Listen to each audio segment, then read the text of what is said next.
Hola, ¿qué tal? Bienvenidos de nueva cuenta a Despierta Cristiano. Hoy estaré ahondando sobre lo que dijese el obispo Reiner en una entrevista que realizó en Canadians Owens, donde dice que la Iglesia Católica fue el mayor enemigo de los comunistas soviéticos.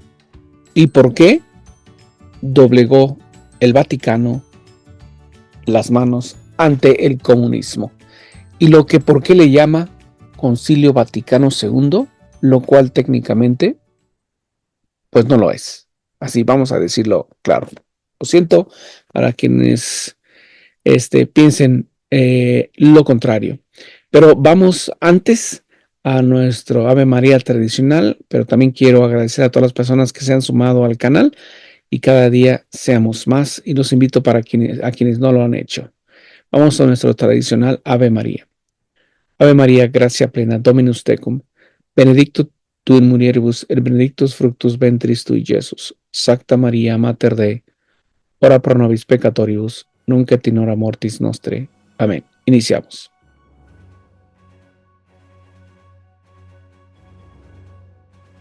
Todos conocemos y así le llaman Concilio Vaticano II. ¿Por qué? Porque fue el segundo, el primero se realizó en 1800 y tantos, 80 por allá, pero por la guerra pues se suspendió. Y a lo largo de las diferentes décadas y los diferentes papas posteriores al Concilio Vaticano I, pues se discutía principalmente en la época del Papa Pío XII sobre si continuar con lo que se había iniciado allá en el Concilio Vaticano I o iniciar uno completamente nuevo. Hizo los primeros, vamos a decir, planos de temas de discusión, lo que podría ser el Concilio Vaticano II. Sin embargo, pues no se llevó a cabo debido con la muerte de el mismo Papa Juan Pío XII.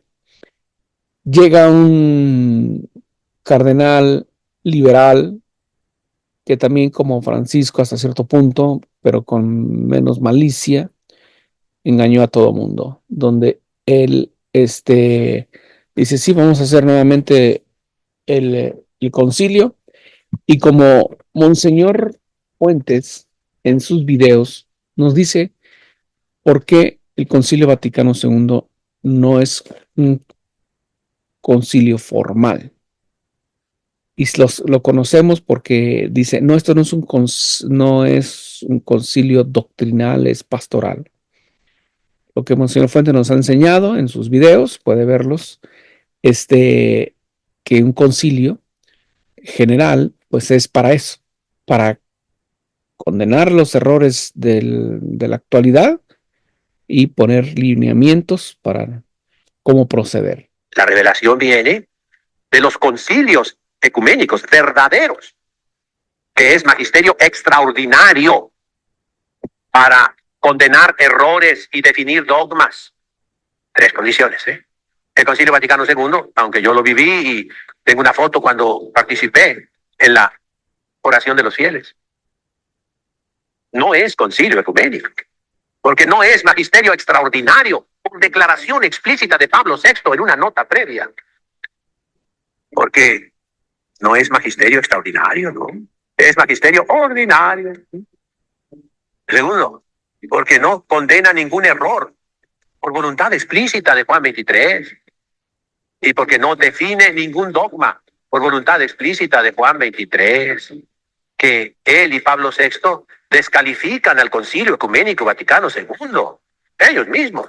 Y esto, cualquier persona que medio entienda, lo comprende, ¿verdad?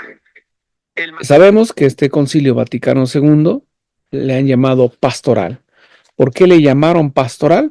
Porque precisamente quien lo convocó, el Papa Juan XXIII, en sus negociaciones con Rusia para que asistiera a la Iglesia Católica rusa, pues en las negociaciones llegaron a la conclusión de que el Vaticano no debería de condenar al comunismo y tampoco ni siquiera mencionarlo. Por eso, entre el concilio, que yo tenga conocimiento, tal pueden equivocar y me pueden corregir, no se menciona una condenación al comunismo en ningún documento del Concilio Vaticano II, ni siquiera la palabra comunismo.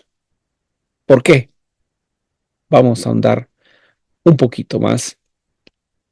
Y resulta que allá el 2 de noviembre de 1962, un periodista entrevistó al cardenal Tizarrant, perdón, que ya tenía unos 80 años de edad para esa época, 1962, 2 de noviembre, prácticamente a las vísperas de iniciarse el Concilio Vaticano II. El cardenal confió al reportero que había participado en la negociación en los cismas ortodoxos rusos. Perdón, con los cismáticos ortodoxos rusos. Y textualmente dice el cardenal, se los estoy, vamos a decir, leyendo de el libro El Concilio Vaticano II, una historia nunca escrita, de Roberto de Mattei. Puede conseguirlo a través de Amazon. Lea, indague, pregunte, investigue. Entonces, esto es en la página 150 para que sea más exacto. Entonces, ese 2 de noviembre de 1962, el cardenal Tizarrant dice, Moscú exigió que el Concilio Vaticano no hablase contra el comunismo y Roma aceptó. ¿Quién fue? El Papa Juan XXIII. Y añadió, parecía posible contra el materialismo, dice, añadiendo que le parecía posible hablar contra el materialismo, es decir, que estaba bien que hablaran contra el materialismo, eso les decía Moscú, pero no contra el comunismo, ¿sí? Ahorita vamos a ahondar en lo que el obispo Schreiner habla al respecto, pero dice, parecía posible hablar contra el comunismo y el ateísmo sin sancionar al comunismo. De este modo, el concilio, que solo se ocupa de la religión, puede desarrollar permanentemente su misión. Entonces, él mismo se pregunta, el cardenal Tizarrant, ¿cómo es posible condenar el hecho de quitar el dinero de los ricos para dárselos a los pobres? Por esta razón, la Santa Sede había aceptado las condiciones del Kremlin.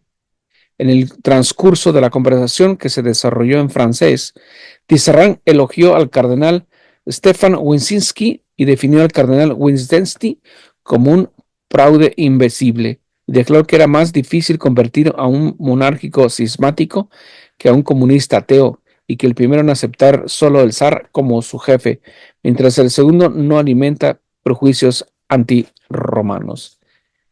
Entonces, con esto, pues estamos viendo que obviamente el Papa Juan XXIII en su momento, para iniciar el Concilio Vaticano II, pues invitó a todo mundo, a todas las religiones, habidas y por haber en ese entonces, las más serias, las payasitas de la esquina del pastorcito X, no, esas son derivados pero sí las más serias.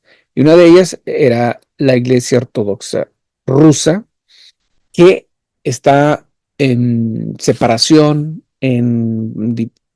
bueno, sí, división, no en comunión, sería lo correcto, con el Vaticano o con el Papa. ¿Por qué?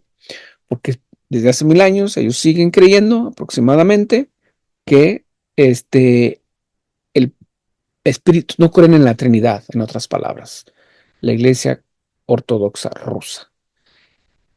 Creen que Jesucristo sí es Dios, que murió y resucitó y para la salvación del ser humano, y también creen en el Padre, pero no en el Espíritu Santo, porque ellos creen que el Espíritu Santo es el Espíritu del mismo Padre, sin entender que son dos entidades o son dos personas totalmente diferentes, el Padre, el Hijo y el Espíritu Santo, como ya lo conocemos. Entonces había esas pugnas, y como Juan Matías quería que vinieran, y en ese entonces estaba en auge el comunismo por todos lados, y la negociación fue que no, en el concilio, no condenar al comunismo. Sí, puedes hablar de teísmo, puedes hablar de materialismo, pero hasta ahí. Y uno de los que empezaron a usar la palabra materialismo, mucho la palabra materialismo, para desviar la palabra comunismo, fue quien se convirtiera en Pablo VI, es Cardenal Montini. Esto no lo digo yo de mi ronco pecho, lean. Concilio Vaticano II, Roberto de Mattei, una historia nunca escrita. Aquí va a entender en gran manera o enorme manera, que están mis divisiones, eh, muchas cosas de lo que hoy están ocurriendo. O sea, que el Papa Juan XXIII sentó las bases para que se infiltrara lo que posteriormente Pablo VI dijera, el humo de Satanás. ¿Por qué? Porque él era liberal, de izquierda. Juan XXIII, un poco así moderadón, porque pues eran los primeros inicios vamos a decir, de aceptar eh, el comunismo como tal, de reconciliarse con ellos, y la infiltración de, de los sacerdotes pagados, no que fueron por vocación y llamado divino, sino porque fueron infiltrados, que se ordenaran sacerdotes cardenales por parte de Moscú. Entonces, y ahí empezó la filtración. Y ahora los tenemos sentados en cualquier posición de decisión en la iglesia. Entonces, por eso el desorden que tenemos actualmente. Allá inicia. Y aquí, a lo que les acabo de leer, ni siquiera había iniciado todo el Concilio Vaticano II, o sea, las sesiones, las sesiones. Así que los invito para que lean, compran el libro, bastante gruesecito. Miren, pueden ver. Concilio Vaticano II, una historia nunca escrita, de Roberto de Mattei. Mis respetos a don Roberto, y un cordial saludo desde aquí. Entonces, ahora, el obispo Schreiner, en esta entrevista que realizara con Candace Owens, el mayor enemigo, dice el obispo, de los comunistas soviéticos no era tanto el llamado mundo occidental, o sea, el mundo occidental, Europa, Estados Unidos, América Latina, eh, África, sino el mayor enemigo de los soviéticos, los comunistas, era y sigue siendo la Iglesia Católica. Ya no tanto porque pues ya se hicieron amigos, ¿no? Ya están sentados por todos en las posiciones de grandes decisiones de la iglesia, sino la Iglesia Católica, especialmente el Vaticano, porque en aquella época, hasta el Vaticano, según todos los papas, se resistieron audazmente al comunismo, incluso lo acusaron públicamente de sus atrocidades y mentiras. ¿Y cómo lo sabemos? Bueno, pues tenemos que muchos papas, por ejemplo, en la encíclica el Papa León XIII, en el Rerum Novarum, puede leerla, conseguirla por internet, es una encíclica muy buena. También la encíclica del Papa Pío XI, Divini Redentoris, sobre el comunismo ateo, y en el decreto del venerable Papa Pío XII de 1949 contra el comunismo. O sea, todo esto lo ignora el actual Papa. En 1846 ya el Beato Pío IX denunció el comunismo en Qui Pluribus como absolutamente contrario a la propia ley natural, declarando que una vez adoptada por completo los derechos, la propiedad y las posesiones de todos los hombres, e incluso la propiedad de sociedad, no existiría. Ahí tenemos. Muchos países se han liberado del comunismo, y los que no, los que tenemos aquí en América Latina, tenemos a Cuba. no tienen derecho a la propiedad. Vives ahí en esa casa mientras te portes bien.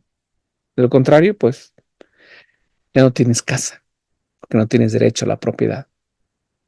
Entonces, así que los soviéticos veían al Vaticano como la mayor autoridad moral del mundo, y lo sigue siendo, minimizado, reconciliado con los del mundo por conveniencia, pero sigue siendo. Su oposición al comunismo convirtió a la Iglesia Católica en su mayor enemigo, dice el obispo Schreiner. Y como consecuencia de ello, los soviéticos detenían a los sacerdotes que se limitaban a dar los sacramentos de forma encubierta y los tachaban de agentes secretos del Vaticano. También algunas cosas los pueden encontrar aquí. Por lo tanto, eh, una pregunta interesante que le hizo Owens, el reportero que lo entrevistó, donde venía, de dónde venía esa resistencia hacia la Iglesia Católica, no de la Iglesia Católica hacia los demás, sino de dónde venía de la resistencia contra la Iglesia Católica. Simplemente se limitó a decir que el primero que negó la autoridad fue el diablo. O sea, en este caso la autoridad de Dios y pues por ende pues de para abajo cualquiera, ¿no? Por eso nos hizo recordar el obispo el libro del Génesis donde el diablo cuestiona la orden de Dios a Adán y Eva, o sea, la cuestiona la orden de Dios a los primeros padres de abstenerse de comer el fruto del árbol de la ciencia del bien y del mal. Textualmente dice el obispo, desde entonces el diablo está influyendo en la gente con este veneno para desafiar, negar la realidad y entonces el diablo será como Dios, perdón, comento, serás como Dios. Esta es la tentación más peligrosa para todos los seres humanos en las sociedades. Eso es lo que comentó el obispo Schreiner durante la entrevista y yo los invito para que indaguen más, se pregunten, mejor dicho, sí se pregunten, pero también busquen las respuestas. Fuentes confiables, como es el señor Roberto de Mateo, va a encontrar de todo lo que estamos viendo hoy, del desorden litúrgico, el desorden en la iglesia, la administración, o sea, todo, aquí lo va a entender más amplio. ¿Y por qué están actuando ahorita el Francisco, los obispos y de ahí para abajo? Porque también en vísperas del final del Concilio Vaticano II, por noviembre aproximadamente, antes de concluir, porque concluyó el 8 de diciembre, hicieron lo que se llama el Pacto de las Catacumbas, es decir, los obispos de todo el mundo, bueno, todos, pero una gran mayoría, y sobre todo obispos de América Latina, hicieron el pacto para emplear lo que llamaron o hemos llamado la teología de la liberación. Este proyecto lo inició Moscú, Rusia en concreto. Lo inicia y como dice el mismo obispo Schreiner, pues el mayor enemigo pues es la Iglesia Católica. Entonces, ¿cómo vamos a hacerle? Pues vamos a infiltrarla, hacer un caballo de Troya, o sea, meter a sacerdotes no llamados por Dios de forma divina para servir al pueblo de Dios, sino para servir a los intereses de Moscú. Entonces, en este pacto de las catacumbas se firman los contratos, cómo se va a delegar, cómo se va a hacer lo que llamamos la teología de liberación en América Latina, y de ahí se derivó todas las guerras que hubo y ha habido en nuestro continente desde 1965, 68 hasta la fecha. Muchos inocentes falleciendo, otros queriendo imponer. Y ahí tenemos Nicaragua, Colombia, Venezuela, un socialismo disfrazado en México, y en otros países de América Latina en concreto. Pero todo es parte del proyecto de Rusia. Lo diseñó Rusia, se lo entrega a la Iglesia Católica, es decir, a los obispos que aceptaron, y ellos lo implementan. Principalmente también a los teólogos, entre ellos en su mayoría jesuitas. Así están las cosas. Este es un ahondar en la historia para entender un poquito más del desorden que hoy vivimos y entender por qué se actúa como se actúa. Muchas gracias por su atención. ¿Y usted qué opina al respecto, hermano católico? Su opinión es válida y se lo agradezco de antemano. Muchas gracias.